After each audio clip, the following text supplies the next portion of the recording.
So what we're looking at here, a 1956 AJS model 18CS competition sprung, and not competition special, as I was once told many years ago. Now today we're looking at basically how to start this beastie if we can, and we'll go around and have a look at some of the things you need to know, or that we've found out over time. Now the engine on this one is a competition special, so as I zoom up on the engine block, you'll see there that it's got the year 56, 18 is the model, the engine number, and the CS, which I've just pointed to. In front of the engine block there, you've got the Lucas Racing mag. Now this is obviously original, it's 60 years old, so the only thing we've done on that is to actually clean the points and put them back in. New HT lead, so we're not sure how robust that mag is after 60 years. So that's going to be interesting. As we come around the other side, you're looking at the right hand side of the engine there. The first thing you need to do before you do any kind of starting thing is to make sure you've got some oil in the oil tank. If you haven't got any oil in there and you start up, then you could come to a grinding halt pretty quickly. My finger there denotes obviously there's some oil in there. Nice clean oil, you'll note, not black as the ace of spades.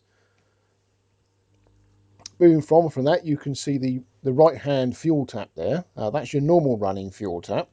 There are two fuel taps on this model. The one on the left hand side you'll see here is actually the reserve tap, so don't get those confused, because if you run out of fuel and you're using the left hand tap, you're going to be pushing it for a long way. Just behind that tap is a plunger called the tickler, and when you turn the fuel tap on, if you give that a few prods, you should start to see fuel weeping from the top of that. Once it starts to weep from the top, you've then got your carburetor primed. On the left hand side here, you've got the decompressor lever. That enables you to get the kickstarter to get the engine just over the point of compression. So you need to pull that lever up, just ease it over compression, then you're ready to give it a kick. On top of that handlebar there, you'll see the actual advance and retard for the ignition. Now this bike obviously has a manual advance and retard. Your bike may have an automatic one, so chances are you may not have to worry about that. This one has a particular sweet spot just where I've moved it there. You need to get these settings just about right, otherwise you'll find the bike won't start, or it may in fact kick back. This one's your air valve. Now this bike just wants it open just a smidge, not much at all. If you open it the full way like that, it just won't start. So it's just a little smidge.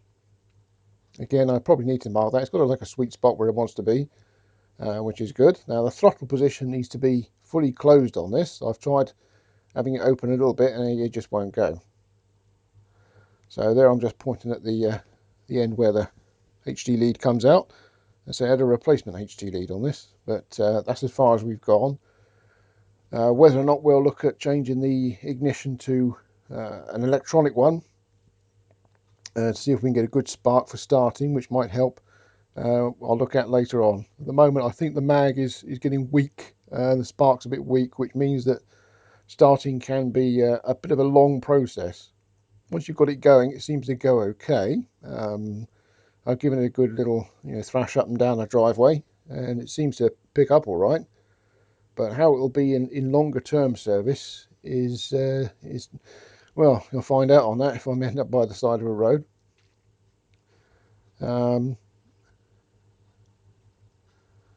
As we move up, I think we were talking about the starting procedure called FATPIS, which is a fuel, air, throttle, priming, ignition. We don't have an ignition key, so we don't have to worry about that. And then on the kickstarter to give it a long swing and kick it into life.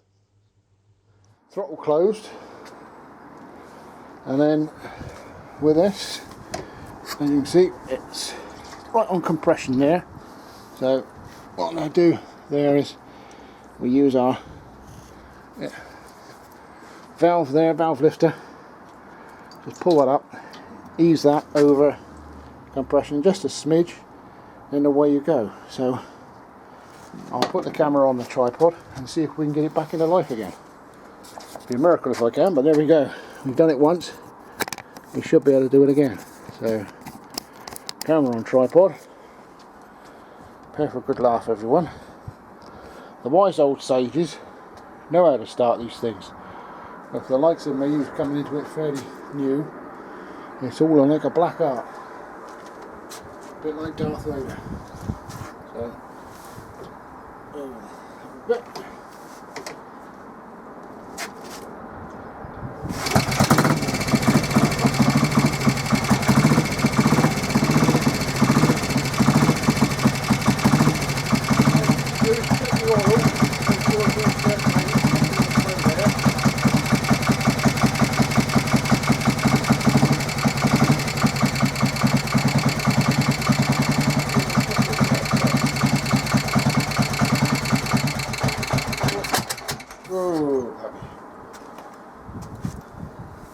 I think it has a weak spark. Whoa.